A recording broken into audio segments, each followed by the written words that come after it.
सलामुअलैकुम। आज की इस वीडियो में बात करेंगे बनी इसराइल की एक नेक, आबद, जाहिद और तकवादार औरत की। अबू अब्दुल्ला बिन जाफर बिन मोहम्मद सादक रहमतुल्लाह से मरवी है कि बनी इसराइल का एक शख्स किसी काम की वजह से शहर से बाहर गया।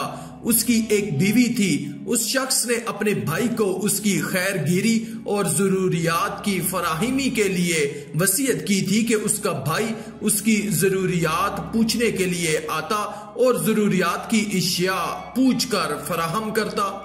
एक दिन देवर की नजर उस औरत पर पड़ गई तो उसकी नीयत खराब हो गई। उसने औरत को बहकाने और फिसलाने की कोशिश की, मगर औरत ने मना कर दिया।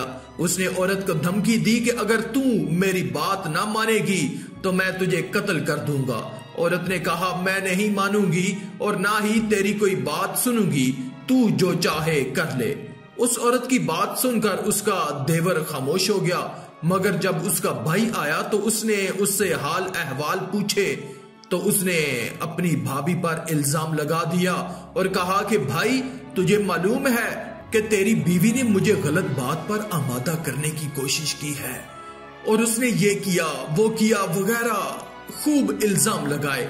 भाई ने कहा, क्या कह रहे हो? उसने कहा, जो कह रहा हूं सच कह रहा हूं।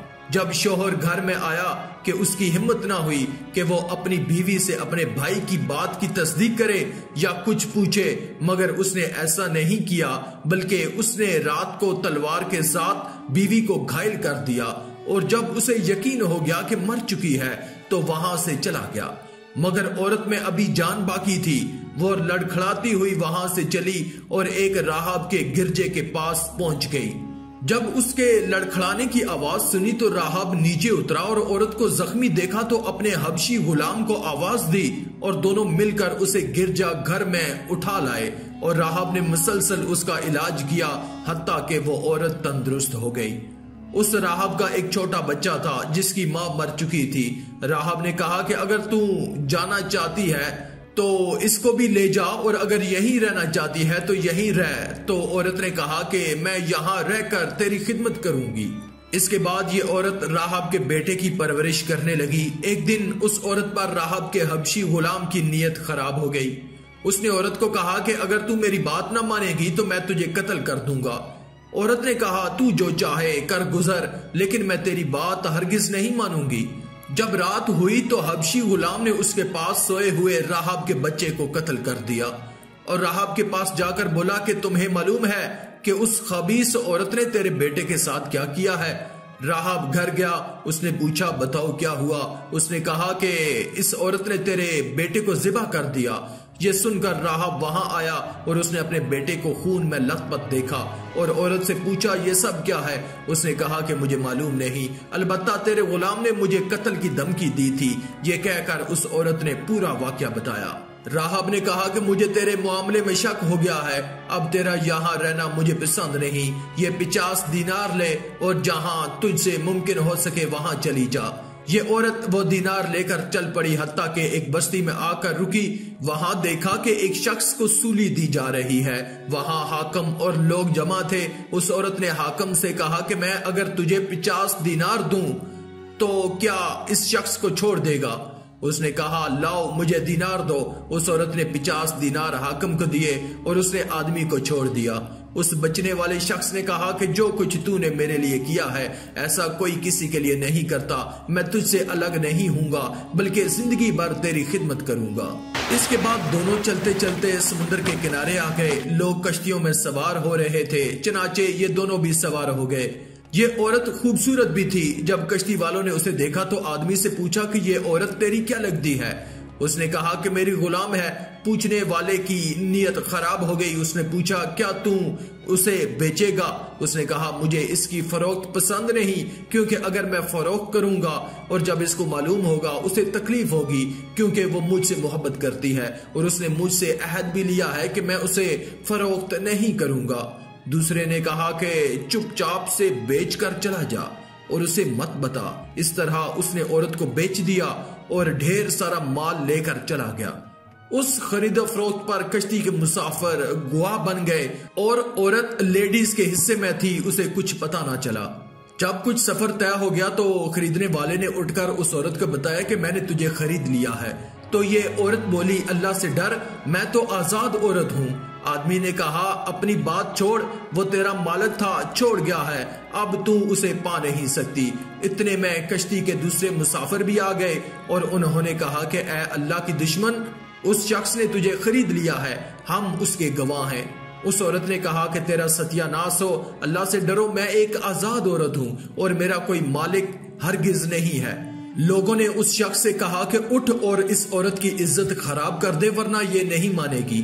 ये आदमी बुरी नीयत से उसकी तरफ बढ़ा तो उस औरत ने गिड़गिड़ाकर अल्लाह ताला से पनाह मांगी और उन लोगों के लिए बद्दुआ की। अचानक कश्ती उलट गई और औरत के सिवा कोई भी जिंदा ना बचा, सब के सब हलाक हो गए। साहिल पर एक बादशाह ने उस औरत को बचाया और फिर उससे उसके हालात पूछे। फिर औरत को बादशाह ने शादी का पैगाम दे दिया। उस औरत ने जवाब दिया कि मेरा एक किस्सा है और गुजरा हुआ किस्सा कह सुनाया, इसलिए मेरी शादी जायज नहीं। बादशाह ने उसे अपने घर में इज्जत से रखा और कभी अमूरे मुमलिकत में कोई परेशानी होती तो बादशाह उस औरत से आकर मशवरा करता और उसके मशवरे में बरकत पाता। हत्ता के बादशाह की मौत का वक्त करीब आ गया तो उसने अपने अहले मुमलिकत को जमा करके पूछा कि मैं तुम्हारे लिए कैसा था। लोगों ने कहा, रहम दिल बाप की तरह थे, अल्लाह आपको जज़ाए खैर दे। फिर उसने पूछा कि मेरे अहकामात और फैसले शुरू से आखिर तक कैसे थे। लोगों ने कहा, नहायत समझदारी और दानिशमंदी के फैसले थे। बादशाह ने कहा कि मेरे सारे फैसले इस औरत के मशवरे से हुए थे और मैंने तुम्हारे लिए एक और फैसला किया है। लोगों ने पूछा, वो कैसा फैसला? तो बादशाह ने कहा कि मेरे बाद हुक्मरान ये औरत होगी और लोगों ने उसे मंजूर कर लिया और फिर ये औरत उसकी मलका बन गई और बादशाह का इंतकाल हो गया। औरत ने तमाम लोगों को जमा होने का हुक्म दिया ताकि लोग उससे बैत कर लें। लोग जमा होने लगे और देखती रही, लोग बैत करते रहे। उसके सामने से सारे लोग गुजरते गए। उसके सामने उसका शौहर और देवर गुजरा। उसने हुक्म दिया कि इन दोनों को अलहदा खड़ा करो। इसके बाद सूली से बचने वाला शख्स गुजरा तो उसे भी अलहदा खड़ा कर दिया और फिर राहब और उसका गुलाम गुजरा तो उसने उन्हें भी अलहदा कर दिया। जब सब लोग चले गए तो उस औरत ने उन तमाम लोगों को बुलाया और अपने शौहर से मुखातिब होकर बोली, क्या तू मुझे जानता है? शौहर ने कहा, वल्लाह, सिर्फ इतना कि तू हमारी मलका है। उसने कहा कि मैं फलानी तेरी बीवी हूँ और तेरे भाई ने मुझसे ऐसा सलूक किया था। उस औरत ने उसके भाई की बात बताई और कहा, अल्लाह बखूबी जानता है कि जब से मैं तुझसे जुदा हुई हूँ मेरे करीब कोई मर्द नहीं आया। इसके बाद उसके भाई को बुलाकर उसे कत्ल करने का हुक्म दे दिया। इसके बाद राहब को बुलाया और कहा, जिस चीज की जरूरत हो तुम मुझको बता देना। और राहब को उसके गुलाम और उसके बच्चे के कत्ल का वाकया बताया। फिर उस गुलाम को कत्ल करने का हुक्म दे दिया। इसके बाद उस औरत ने सूली से बचने वाले शख्स को बुलवाया, उसे भी कत्ल किए जाने और सूली पर चढ़ाए जाने का हुक्म जारी किया। आखिर में अल्लाह रब्बुल इज्जत से दुआ है कि अल्लाह हमें नेक अमाल करने और बुराई से बचने और बचाने की तौफीक अता फरमाए। आमीन या रब्बुल आलमीन। आज की इस वीडियो में था बस इतना ही। मजीद इस्लामी वीडियोस हासिल करने के लिए अल्लाह की कुदरत चैनल को सब्सक्राइब कर दें और साथ में मौजूद बेल के आइकन को दबाकर ऑल पर क्लिक कर दें। शुक्रिया।